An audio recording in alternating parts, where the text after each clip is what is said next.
Welcome back to Wuhan, China, where the fans are out in full force as we continue the world's group stage.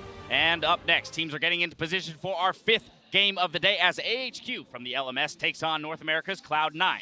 With the game just moments away, I want to know who you guys think, will destroy the Nexus, AHQ or C9 down the line. For me, I am going with Cloud9 on this one. I think they'll be able to take apart AHQ, and the reason that I would go with them is quite simply that they can play the same style that Cloud9 did against SKT to a greater degree of success this time around. I think it's very easy to perhaps go at Westor opposed to someone like Faker and make that work. Yeah, I'm with Cloud9 as well. I like their play a little better than AHQ. They were more decisive. Sure, the decisions were wrong, but they were at least with a game plan, whereas AHQ was all over the place. Bramble, Vest, Corki, I still just can't get past that when you're up against Contracts, Jensen. Jat, you made the 3-0 prediction earlier today, so I have a feeling I know where you're going with this one. We're done, C9. Oh, there it is, C9. But here's the thing. All three of you have predicted the team that is actually 0-1 coming into the day, whereas AHQ is the team that came away with the victory yesterday. So where is it that AHQ might be able to find the victory here up against Cloud9? Oh, man. I mean, I'm looking at it, and I personally feel like the top lane or the jungle duo is a place that you could look at for them. Impact is a tank player. Mountain. Ziv and Mountain, maybe. I'm saying as a 2v2 explicitly. I know that Contracts doesn't often want to go there. So that's one of the places I'd look at. Maybe hitting the later stages of the game, they have a couple of other opportunities. Now, this second seed from the LMS, they had a tough fight against EDG yesterday, but they managed to come out on top with some solid late-game team fights. Yeah, absolutely. They did play a solid enough game against EDG to get the win. They got Twitch fed super early, and they played around the Twitch very well throughout the rest of the game. And I think EDG made a good amount of mistakes in that game. But I think the reason that they won't necessarily come out on top today is I've seen enough World Championships where we overreact after one game or one day, and I'm going to trust the prep I have coming in, which tells me that this AHQ team inconsistently plays as a team, often falls behind early, and that Cloud9 should be able to execute against the weak mid lane of HQ. All right, well, there you have it. 3 votes for the North American squad. We'll soon find out which predictions will come true as we leave it to our casters to get us into the games. Thank you very much, Dash. AHQ and Cloud9 are preparing for their second game in the group stage. Let's go ahead and start things off with the lineups. First off on the blue side, it's AHQ. Ziv's up there in the top lane, Mountain in the jungle, West Door mid, AD carry on, support Albus, and Coach Green Tea. On the other side, on the red side even, we have Cloud9 coming off that loss yesterday to SKT. Impact in the top, Contracts in the jungle, Jensen in mid lane, and Sneaky and Smoothie are your buff. And of course, Cloud9 yesterday tried to shut down Faker in the early game. It was unsuccessful, sadly, for them. Many teams have tried in the past and also failed, so not exactly a massive knock on C9 that they didn't beat SKT. It was somewhat expected. This is the kind of game they have to be able to win, though, if they want to make it out of this group. Right. A lot of teams coming into Worlds 2017 see the Korean teams as the biggest obstacle to overcome, and rightly so. A lot of them expect to drop games to the Korean teams, but it's up against these other teams, these teams you're competing against for more of that second spot type of option that you've got to find the wins. But you have to wonder, because all analysts, I think, made the right prediction. I think Cloud9 come in favorites because their game plan of going mid, of getting Jensen ahead, should work against Westor. But we cast our mind back to just yesterday. It was EDG's plan and Scout's pressure in mid lane that was really the highlight of the early game for EDG. But executing on closing the game was where it kind of fell apart for EDG. Right, and obviously with EDG not being able to close out the game, like I have some of those reservations as well with Cloud9. Like,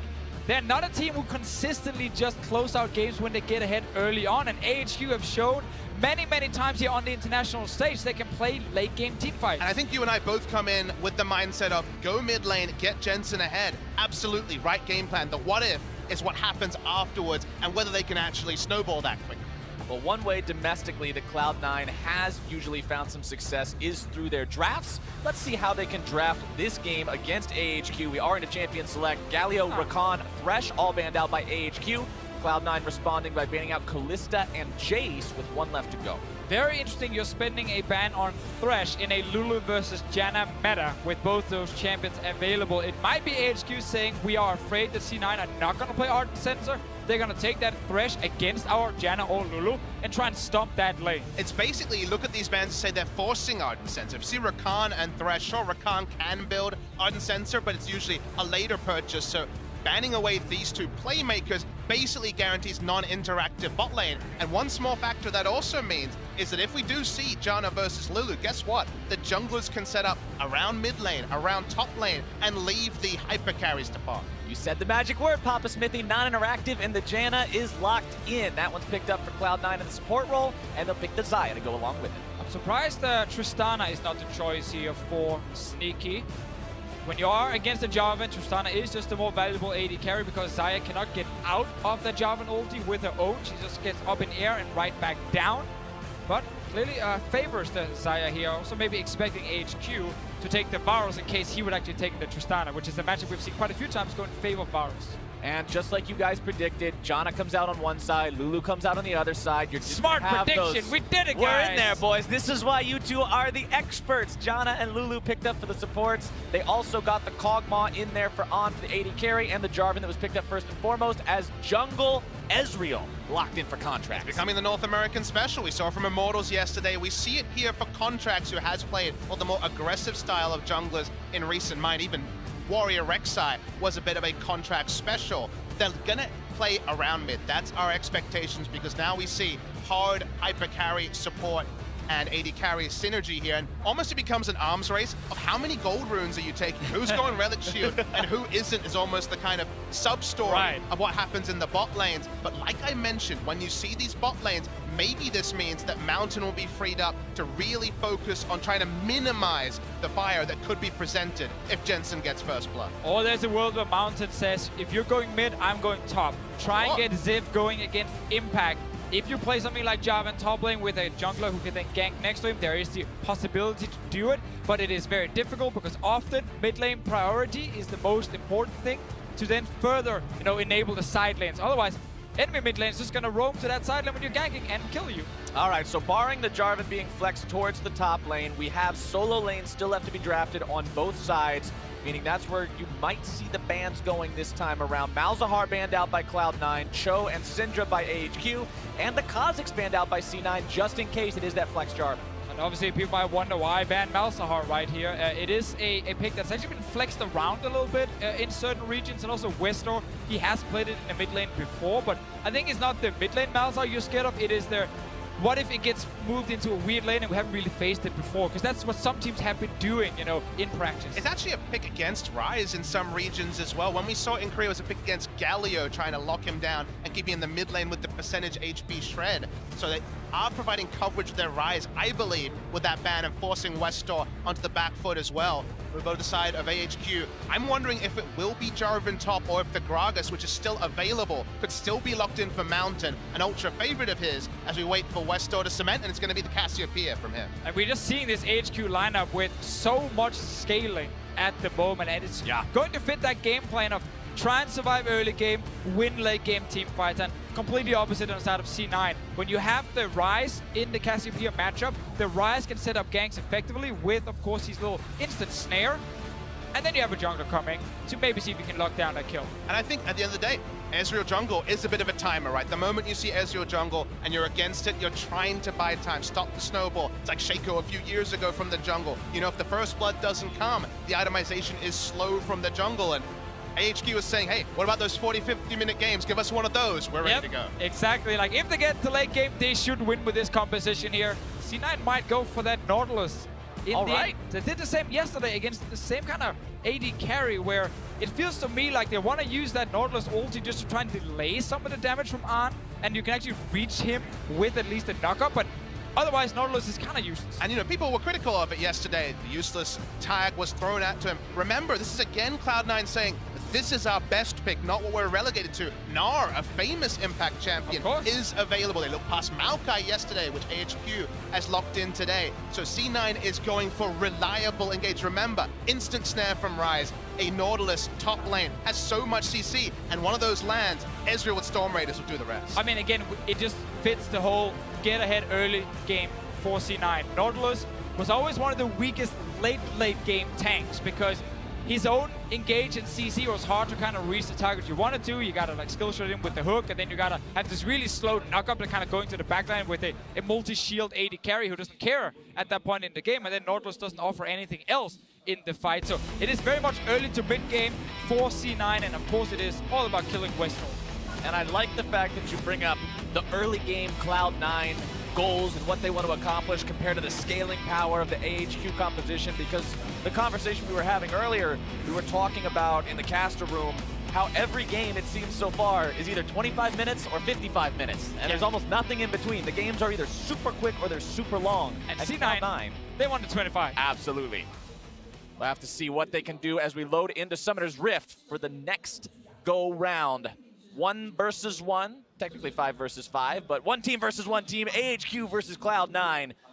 Seeing if it will be the representatives from the LMS or the NALCS to walk away with the victory in this one. Remember, AHQ already has a win under their belts. They took a victory over EDG to the surprise of many. Cloud9 dropping that first game to SKT, not really to the surprise of many, but this is their chance to find that first win and get on the board. And it went from just a game for Cloud9 fans to an important one. When you see EDG drop yesterday to AHQ, you realize that, hey, win here, and suddenly when it comes to head-to-head, when it comes to the second seed that understandably a lot of teams are really focused on in this group with SKT looking so dominant, there's a lot to look forward to here if C9 can pick up the win. I mean, a lot of people originally saw this group as sort of SKT's automatically going to get first, and then AHQ's probably not going to be competitive, and it's going to be a 2-horse race for second between EDG and Cloud9, but with the AHQ win yesterday, that changed. Exactly, and that's why I think if you're AHQ and you're able to get that 2-0, you suddenly look like the favorites to make it out of this group here with SKT, despite still being a lot of games left to play. And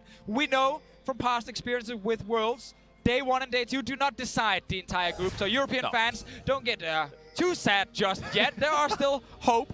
I'm at least latching on to a little bit of hope for now. Got your glass half full as much as you can there, Deficio. I gotta try, man. I gotta try. All right, Cloud9 also seeing what they can try here in the enemy jungle. They've got 3 men moved up on the enemy red buff, and they'll look to steal this one away here at level 1. Was a Trinket Ward down from the side of AHQ, so they have a complete read on this. Force vertical jungling if they want to. They certainly will be able to get the read and look for a red buff steal. Because they were spotted, remember, contracts can go for a level 2 gank in the mid lane when you pick up a red buff this early. He can also run straight to his own red buff in case the Jarvan is actually baiting to try and steal that away. And that is exactly what Contracts is doing. He's just rushing right there saying, if I find the Jarvan, I'm going to kill him. You don't just fight level 2 red buff Ezreal very effectively Impact as many champions.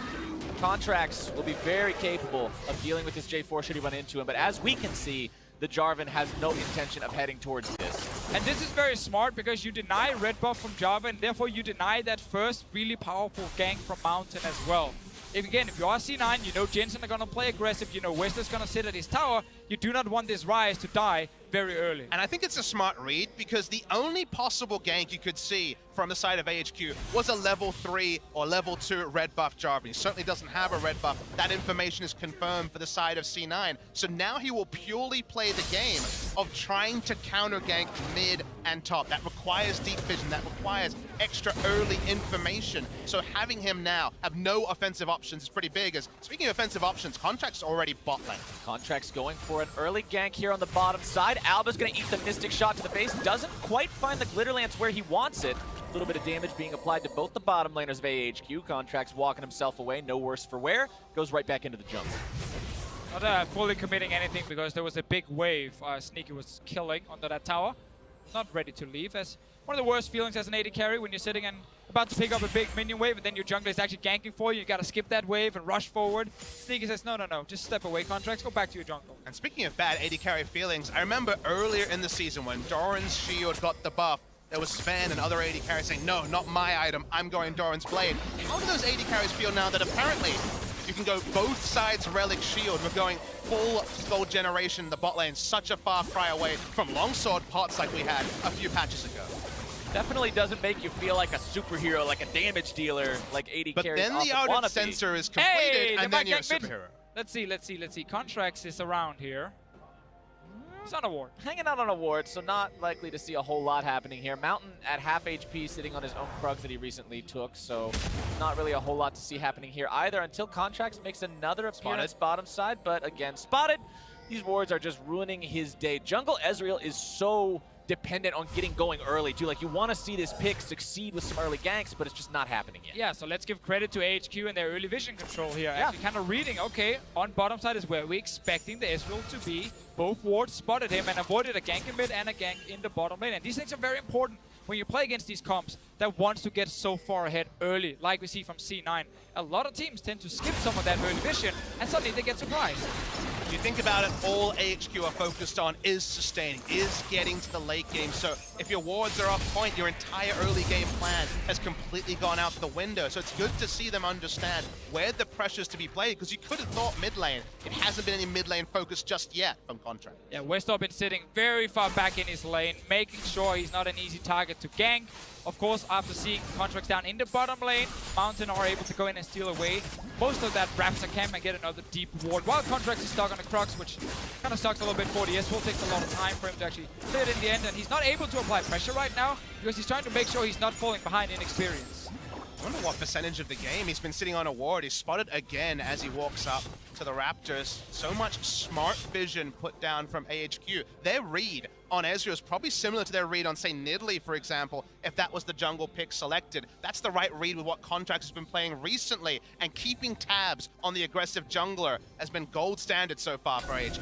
And now Westor can just hover towards the top side of his lane because he knew Contracts moved to the bottom side. And again, make it even harder for this Ezreal to execute a gank. Mountain will even found Contract. Mountain one level up, but still not wanting to flex muscles against this Ezreal just yet. Contract's trying to steal away the chicken camp. He'll take one little tiny one. Mountain smites away the big one though. I mean, the what-ifs are what's going through the head of Mountain here. He knows the game plan. They've stuck to it so far. Sure, there's a chance of a kill, but it's Flash, it's Ezreal with the Arcane Shift. There's mid lane priority for the Rise. You don't need to have the Bloodlust. That's not what the comp was set up for. That's not the win condition. So I like to see HQ, wherever possible, playing smart defensive rather than just giving up creeps, because they are still keeping competitive in CS. Because if Mountain had gone all in right there on the Ezreal, with it, Westor would have to actually give up quite a lot of minions in the mid lane to try and join him. Otherwise, Jensen could just ult in with this Rise here and then instantly take down Mountain and force his Flash. So it's a cool game plan. I like the discipline as well from HQ so far. It's on C9 to keep forcing though. Losing the minimum, it's an art. It's a very difficult thing because the red buff here, it's a smart sweep from Mountain, but we know Contract's close. Very smart sweep from Mountain, expecting these jungle Ezreal shenanigans to try to catch him at his buff in a vulnerable position, grab some cheesy free kill, but not today. Good Not pressure yet. though from C9. Deep vision coming in, killing that ward as well with the control ward. And you have Jensen controlling mid, so he's not killing Westor yet, but he's always able to move first with the Rise here. And once again, Westor knows Contracts is on the bottom side, so he's staying towards the top side. There we go, looking to make a play onto Westor now. Get the cleanse out of him that time. That point and click CC from Rise, so effective. It's why you've got to take the cleanse against this champion, but that's one tool out of Westor's arsenal the next time Cloud9 tries this. Turn to the red buff as well. Will probably be a contest. Mountain puts down the ward. Mountain really not wanting to give this one away to Contracts, but Contracts wanting to steal this now, especially with that cleanse gone from the Cassiopeia. They're confident in this 2 versus 2, but it might be even more. Contracts gonna be jumped on, but gets himself away along with taking the red. Nicely played by Cloud9 so far. They find themselves cut off by the miasma. Realm Warp comes in, gets them all out. Westor is now the one who's forced to slither away. Flash gonna be coming out as well. Impact makes the rotation, and the damage is there over the wall. First blood. Excellent teleport coming through from Impact. A lot more decisive than I expected from C9. They do pick up the first blood. It took 8 minutes, but they start to break the game open. And again, it starts with Jensen pushing in Westor, moving down first. So when Westor had time to join, he walked past that Raptor camp, found himself all alone without a good way to actually get out. And that earlier ward placed by Contract near the Raptor camp was used to TP on. And what were we saying at the beginning of this game, boys? Talking about the Cloud9 game plan every time. Play around mid, get Jensen going. This is the default that this team falls back to, and it's working now as they find the kill into Westor. An early game, what does Nautilus have? Reliable pushing and just the most reliable of teleport games. We're going to see the replay. We're almost surprised by the base damage of the flag and drag onto Contracts. They thought they'd zoned out, but this is a really smart use of the Realm. Yeah, great TP as well, and then of course, a ton of CC on this Nautilus here once you get onto your target. Think again about the Realm Warp. It stopped him from going back to mid lane. He had to walk towards the Nautilus. That was the only place he could go. I think another awesome thing here is C9 are not ganking mid lane, but what they're doing is they're using Jensen and Contracts together to actually play around each other. So it's not just Contracts trying to feed Jensen, it's actually Jensen using his pressure to feed Contracts, allowing him to go into the jungle, kill away some of these camps here, deny Mountain whatever he can at least, and then his Ezreal can get a bit of farm, but Ezreal is not getting any early kills, and he is currently a level down as well compared to the Jarvan. Also want to point out that Cloud9, while they did get the first blood, they had to invest significantly into it. The teleport from Impact, as well as the flashes of 4 out of 5 members of this team, means they may find themselves at a disadvantage if another skirmish happens to happen before those summoner spells come back up and available. Westor, though, still without either summoner spell, may still be vulnerable as the tanks in the top lane just continue going back and forth, blow for blow. You can see the catalysts up on both of them, so the build's going to be very similar here as well. Jensen and Contracts, again, just trying to counter jungle whenever possible. Even if the pick ban wasn't enough, you press tab, you see that already a very fast Targon's Brace is completed for Arn. You're under no sort of illusion that AHQ is trying to lose the minimum. It's an Infernal Drake spawn. First, there's 4 control wards already placed around. AHQ keep waving the white flag and saying, not now, we'll get there later. So I'm gonna look for C9 to make that Infernal Drake take as fast as possible. Absolutely. Now grabbing the root onto On. Sneaky playing aggressively on this Xayah now, utilizing that Blade Caller to get the Feather Root.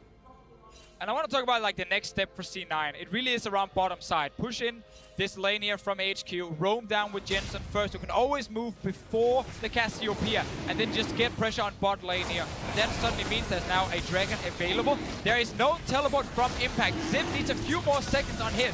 Cloud9 going for this now. Get away, that TP Westor! available. Westor trying to get out, but now he may just be collapsed on, getting himself the Petrifying Gaze. The damage coming down onto Jensen.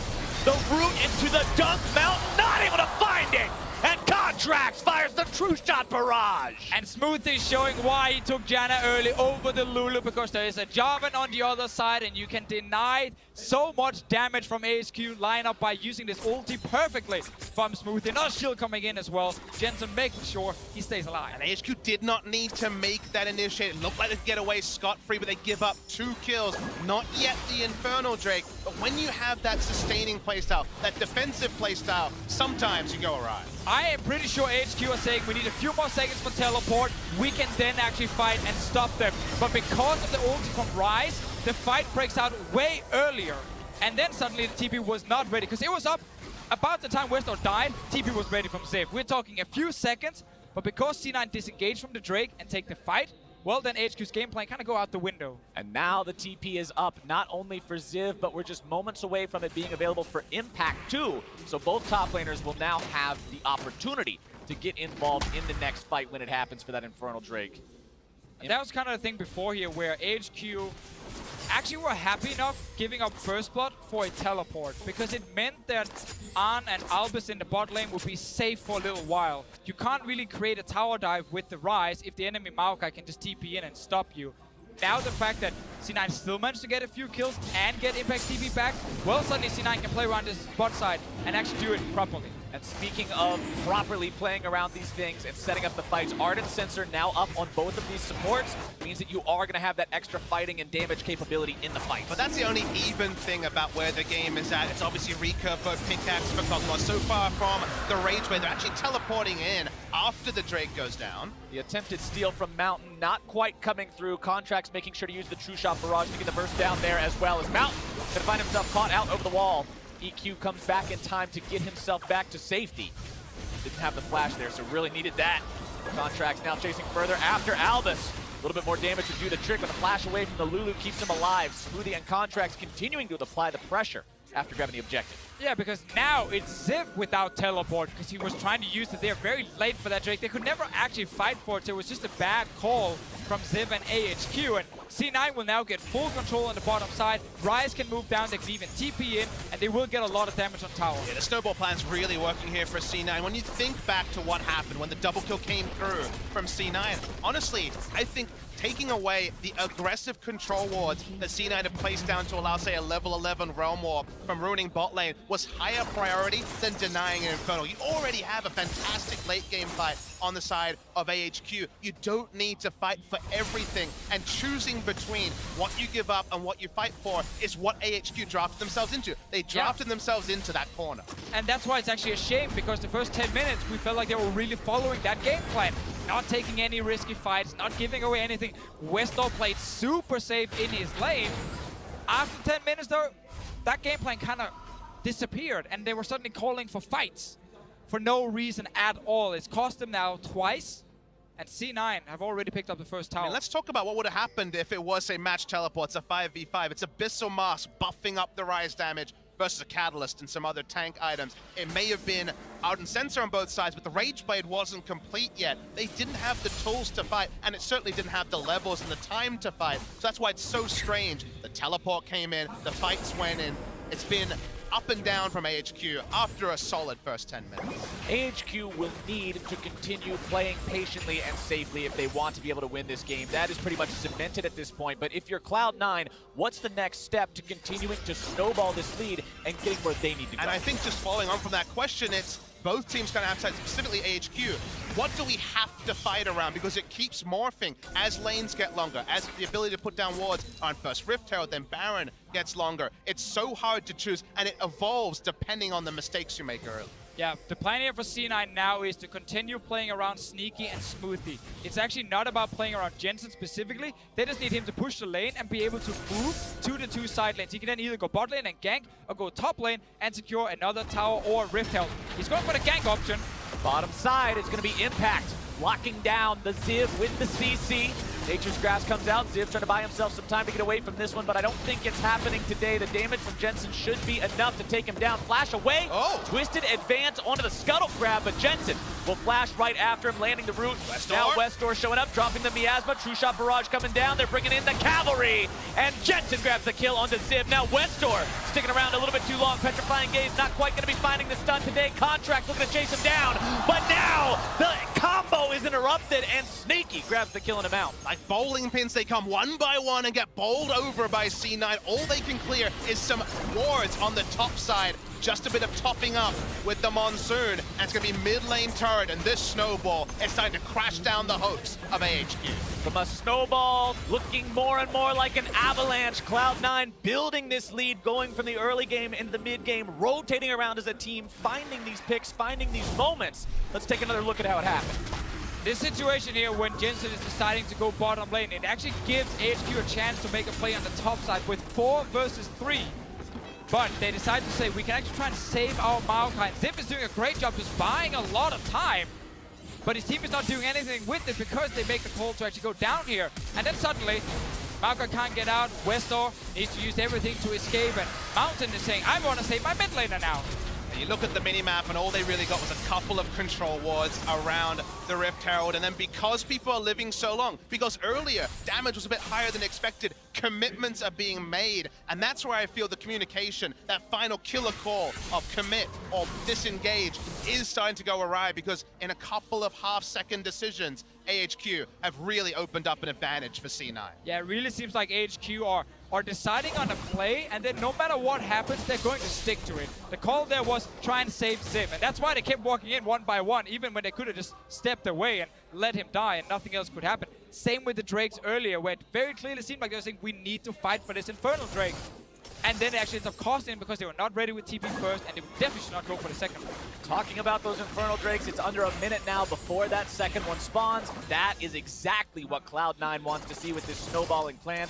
You love to see those high-value Drakes come out when you're in total control of the map, in total control of the game. They'll love to set up for that one and grab it for themselves.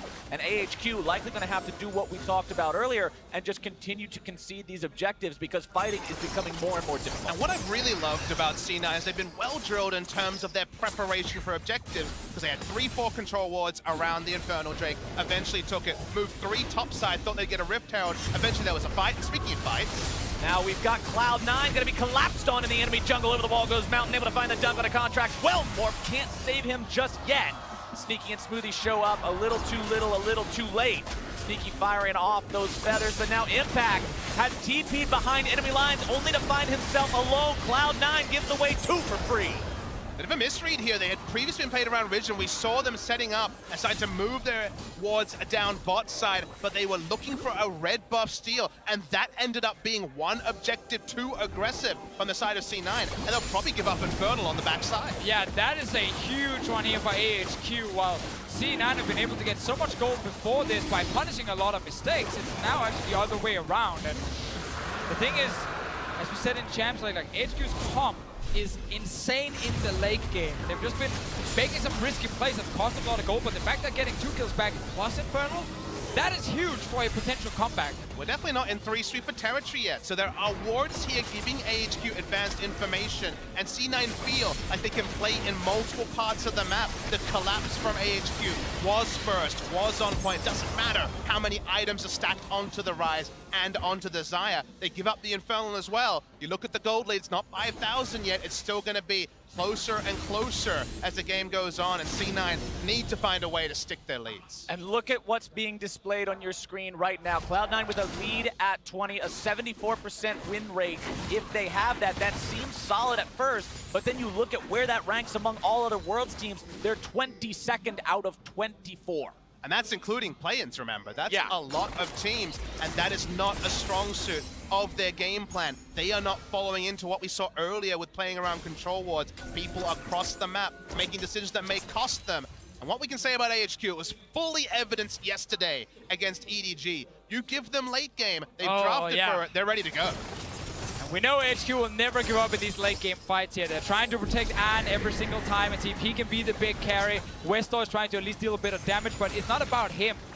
Normally when we see AHQ in late game, it is really about just protect this AD carry. Cloud9 unleashes Shelly in the top lane, finds themselves their 3rd turret. That will be the final one in that outer ring. But what did we see yesterday, guys? We saw AHQ against EDG in a match that went forever. EDG made quite a few punishable mistakes, and AHQ, because of that, found the win. Cloud9 cannot allow themselves to fall into the same trap, or they might suffer the same fate. Now on, Baby collapsed on here, Cloud9. 5 men strong, we're gonna take down the AHQ bottom lane. Root comes out, damage comes through, Wild Growth is there, but it will not be enough. On goes first, Albus goes second, and Cloud9's looking for Baron. And that's the kind of play you're looking for if you are C9. You're still trying to play this fast game here. Great use of the Rise ult here from Jensen. They're fighting again. Still trying to stop this. AHQ is not willing to go quietly into the night on this one. Mountain over the wall, ready to steal if need be. Jensen walking away with 10% health. Scryer's Bloom fired off. Cloud9 backing away from this one now. The Baron is stopped. So very early in the game, so tanking the Baron here when your Nautilus is sitting with only magic resistance at this point, and Ezreal jungle is difficult, forcing a C9 to just step back, accept the fact they got 2 kills, and that's still good enough for them. I mean, another pick later, and you got to say, Rise, Ezreal, and Xayah do shred down Barons. You can see why there's a bit of bloodlust in their eyes. We've seen the replay, very decisive. And what I want you to note is that Rise does not take the Realm Warp. Once again, they come up with these pincers. I like the fact that we always see the evolving use of the Rise ultimate, and there was nowhere to run for AHQ. And we've seen that multiple times. Jensen using this ulti to surprise AHQ.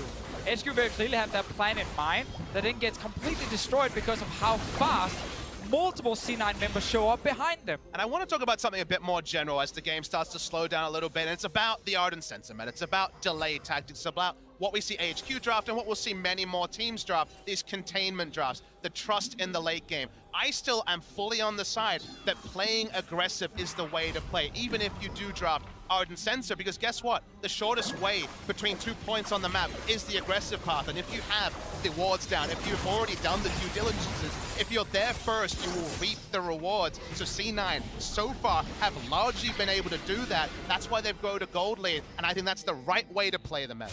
Definitely, if you're able to continue actually snowballing, and that's why a lot of teams are saying, we don't feel like we can do that consistently, so we want to take the late game draft and just see if we can win late game team fights. And that is also a very fair choice to make if you don't trust in your ability to play that very clean game. I really like the itemization decision coming out from Cloud9 right now as well. You can see Impact with the adaptive helm, trying to get himself away now from the collapse by Ziv. He might have help coming in, but Cloud9 on the Baron while their opponent's time is being diverted to their top laner. Now Impact going to be making that TP up to Baron himself. AHQ, they want to collapse, they want to get here, but it's not going to be in time. Cloud9 get the Baron 24 minutes in. Very important here that C9 is making a good call for Baron, and no vision around it from AHQ, no reaction really happening from them either until it's too late. The Baron was one of the reasons AHQ got back in the game against EDG yesterday, because they actually managed to win a fight, secure that objective around the 30-minute mark, delay the game even further. C9 though get it before 25 minutes. They can now start getting out some of these tier 2 turrets. And it's just consistent play from them. 3 control wards down. They knew there was no chance that AHQ was going to react. No steal potential coming out from them. They pick up the Baron. The wave play on the side of AHQ is really nothing to write home about. It's decent, but certainly not going to be gold standard when the Baron buff comes in.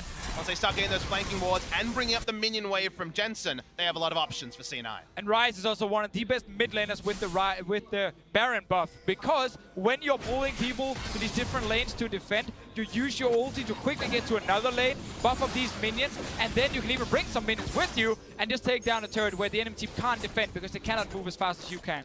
Cloud9 now set up with the 4-1 situation, pretty much the staple for Baron pushes, unless you're in a region like the LCK where you sometimes get to see the 1-3-1s done successfully, but in the North American LCS, Cloud9 used to these 4-1 setups. Once they've got the Baron, we'll have to see how well they can execute now, applying the pressure to the tier 2s in the mid lane and the top lane.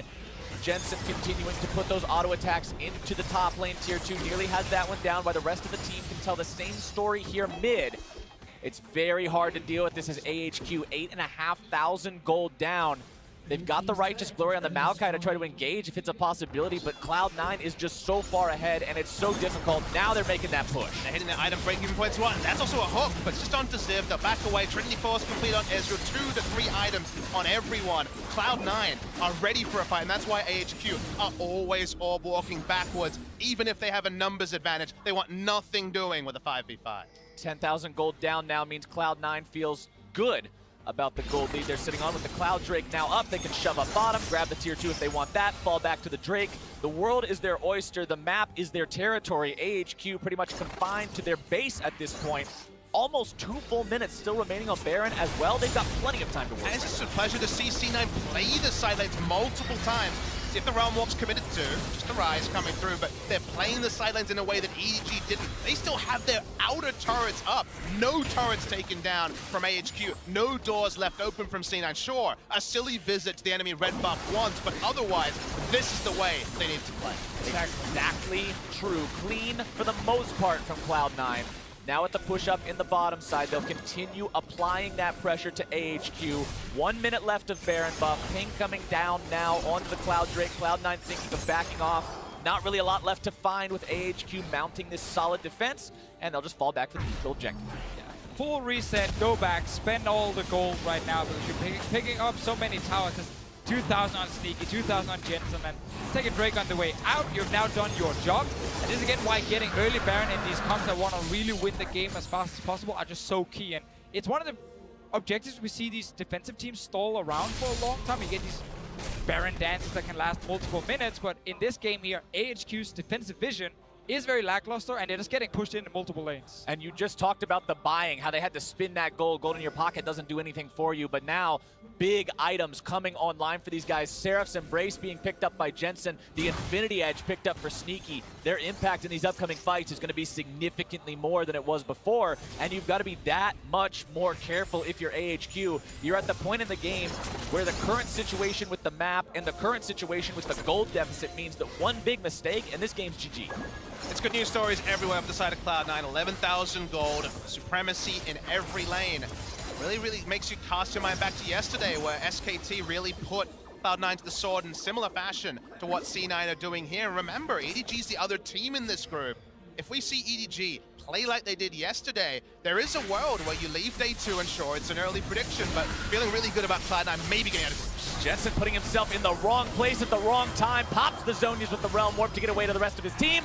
Redemption comes down, shield comes out, Smoothie making sure that mid laner does not drop today, but he came real close. There's something on the nose about mid laners getting out with teleport abilities and Zhonya's in China, where the Messiah was made famous. This Twisted Fate engages, or we see, well, speaking of engage. Yeah, that wasn't much of one. The Nature's Grasp just kind of goes flying off to the side. Wave to it as it passes. That's an engage. As there's your engage. The hook lands onto the enemy support. The Ardent Sensor is gone. Sneaky's grabbing a killing spree, and it's time to cut down that tree. A double kill for Cloud9's AD carry. And while it looked very, very close before with Jensen just staying alive, while the rest of C9, they're very healthy, and they just turned this one around. AHQ tried to find a team fight, couldn't really get it. Mountain was never in range to land his ulti. Ziv will go down a second time in this game, and now that's an in him. At the end of the day, it's been a lot of they couldn't take the engagements they did. They couldn't fight for so many minutes. They can't contest this inhibitor turret from going down either. And you saw the ult there from Smoothie that gives the Ardent Sensor to everybody else on the team. The attack speed buff is there. The turret is gone in the blink of an eye, and they grab the inhib. Timing again, because now they can once again go back to base, spend gold, get control wards, and Baron is spawning in about a minute's time. This is the replay from before here with the re-engage from C9, and this Nautilus pick, because he's not been shut down in the early game, he's not having to deal with a Maokai in the late game and match, who's the best top lane there. No, he's still fairly early on in the game where he can just keep landing hooks and line up easy targets for the rest of C9. Good single target CC and nice damage. Yeah, like you say, it's always about the single targets when you have Nautilus and Rise. With the damage that Sneaky already has, Infinity Edge complete for a while now. We'll mow down those single targets, and AHQ, they just have nowhere they can go. They're lucky to pick up a Grom. Get a bit of gold at this point in the game. Next Baron is 40 seconds. I'm not convinced C9 need that to close the game, but it'd be a nice cherry on the top of what has been a delicious cake for Cloud9. It's not a need, it's a want, and if Cloud9 want it, they can take it at this point. 13,000 gold up on looking to put some damage here into Smoothie, grabbing a good chunk of his health bar on that one, but Impact is channeling the TP to make his way into this fight. Not quite going to do it just yet, but the Realm Warp is down, and Impact is now delivered into the back line. On going to be hit by the ulti, but the damage is ultimately on the Mountain, who gets knocked right out of the fight himself. Westor is going to be next. The Petrifying Gaze will buy him enough time to escape, but On is quickly squished under the foot of the Nautilus. The root comes down. Ziv is taken out just a little bit, not quite yet. Taken out of the base. They're going to go for the finish. He's taken out of the base, and Cloud9 again. The Ardent Sensor ulti from the Janna. The one super minion is enough. The backdoor bonus is gone, and Cloud9 will take down AHQ and get themselves their first win. Smoothie may be the most offensive Janna we've seen. No peeling from him, just buffs for everyone. Cloud9 looks super good. Rip apart AHQ with a plum. And now suddenly, what does that mean for our last game of the day? Because unless EDG can correct their mistakes from yesterday, Cloud9 to me are favorites to join SKT out of the group. After a game like this against AHQ, where we saw C9 invest in the early to mid game, say we know we can get ahead early on, we know we can then actually close out the game, we can set up that vision properly, we can secure the Barons, and they did that very, very well. AHQ committed fully to just go to 40, 50 minutes. Nothing else. They had no real way of responding in the early game, and sadly for them, C9 are better at snowballing than EDG based on the two games we've seen today and yesterday. AHQ made the mistake of betting on the slow-paced Fiesta type of a game where nobody wants to do anything, we all just dance around, we have a good time, and then 55 minutes we flip a coin on a team fight. That wasn't the reality. Cloud9 was able to execute, and for Cloud9 fans, you've got to be happy to see them pull this off after what was, like you said earlier, Papa Smithy, a very convincing defeat yesterday at the hands of SKT.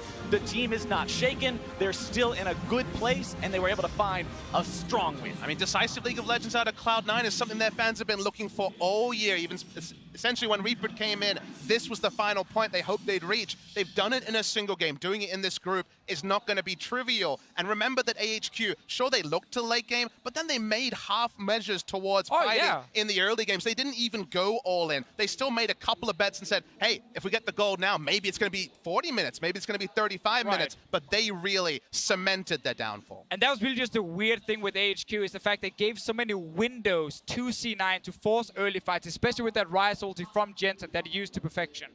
Well, with C9 picking up their first win of the group stage, let's go ahead and toss things back to Dash and the analysts to get their thoughts.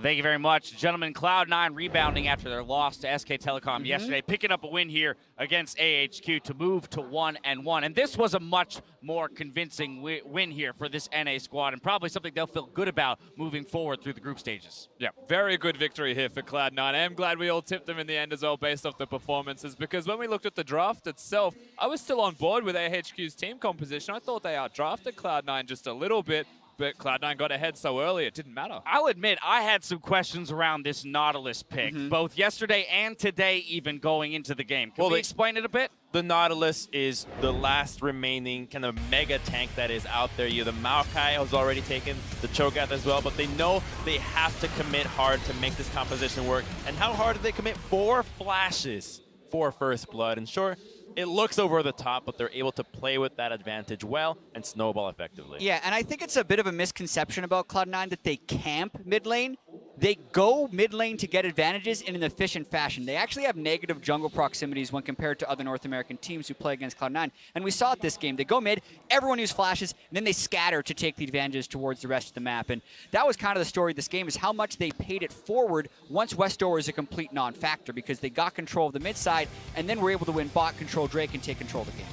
Yeah, I would say the key phrase there, Jad, is that they just execute mid, right? They don't have to spend all of their time around there. They simply make the play there, and it makes it look fantastic when it works, such as in this game. Well, they let Jensen get ahead, and he used Realm Warp so well, abusing the people that did not have Flash, specifically Westdoor, turning around on everybody, even teleporting the Nautilus in by himself at the very end to make sure that you can get more engages in the composition that looked like, how are they going to get a fight started? It doesn't look like the 4-man unit is going to succeed doing this. Well, if you just TP Nautilus behind everybody, now all your problems are solved. At the beginning of the week, we teased this group as SK Telecom out in front. This is a race for second place, right? Well, AHQ surprised a lot of people with their win yesterday as EDG had a solid lead. Cloud9 handily beats AHQ today. What does that mean in terms of the comparison between Cloud9 and EDG? I mean, based on the 2-game sample size, woo, go NA. They're 3-0 today and easily out of this group. In reality, we still don't know yet, because EDG, I think, played well below their level against AHQ, and I think AHQ had a lot of the same openings against EDG and Cloud9. It was just a matter of Cloud9 executing a little bit better. We don't know what the matchup's going to be like between EDG and C9, and if EDG beats C9 twice, they're probably through the group no matter what, so I still need to wait and see for that one. All right, we're not ready to call anything just yet. Enough from us, though. Let's head over to Shox to hear from C9's jungler. Thank you very much, guys, indeed. Joined here by Contracts, who is playing the Ezreal the third time we see it here at Worlds. It is obviously a bit tough. We saw a good early game and not winning from Xmithy yesterday. This time it was a bit slower for you. What do you think is the most important thing about playing jungle Ezreal and making sure it wins the game? I don't know. Jungle Ezreal is like pretty tricky. I'm still like not fully like 100% like really. I don't know. I'm just not super good on the champion yet, and I still have a lot to learn for him and his playstyle. But you just want to like get the enemy jungler behind early and invade his camps. I wasn't able to really fight in Jarvan early, so I think that was a really big mistake on my part. I feel like I could have found him more and get better vision in his jungle. But yeah, I think just being a really big factor in the game early is important. Yeah, but you guys did still manage to win, and it was super convincing. I got to say that Nautilus worked out fantastically this time around, not so well yesterday. What do you think the difference was, and why is it that you guys prefer going to that pick? Well, I don't actually think the Nautilus was the reason why we lost yesterday. I made a lot of really dumb mistakes yesterday that costed my team really big, and I think I improved them a little bit today. I still have a lot to work on, but I don't know. Nautilus is just really good with Ezreal because he can set up plays really easily, and Ezreal lacks CC. So Nautilus is just one of those safe picks that can just engage, be the front line that Ezreal needs. I think it has a pretty good matchup top lane, so Impact prefers it.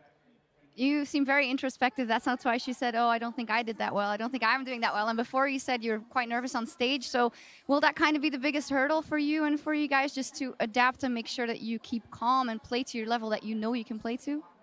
Yeah, definitely. Yesterday I played, well, not my first Worlds game, but first World like in groups and against SKT, the former champion. So, I mean, I definitely felt pretty nervous, and I don't know if it really, I guess it kind of showed. I made a lot of mistakes yesterday. But I just tried to calm my nerves a little bit today. I still am a little nervous. I'm like shaky a little bit, but I think I'm doing well right now. I think it's to be expected for your first Worlds appearance, but you did get a fantastic win on the books. Any comment on the 3-0 North America today here? We're the best NA team here. Oh, there we go. Well, thank you very much, Contracts. Lovely interview as well. We're going to take a quick break, but when we come back, it is SKT versus EDG. Don't go anywhere. Flash going to be coming out as well. Impact makes the rotation, and the damage is there over the wall. I need help. No, we fight, no? Oh, J-Bo? We kill both, nice. Nice. Heal me. I don't have anything. We can fight. Almost here. J-Bo? We can fight. J-Bo? Oh, nice.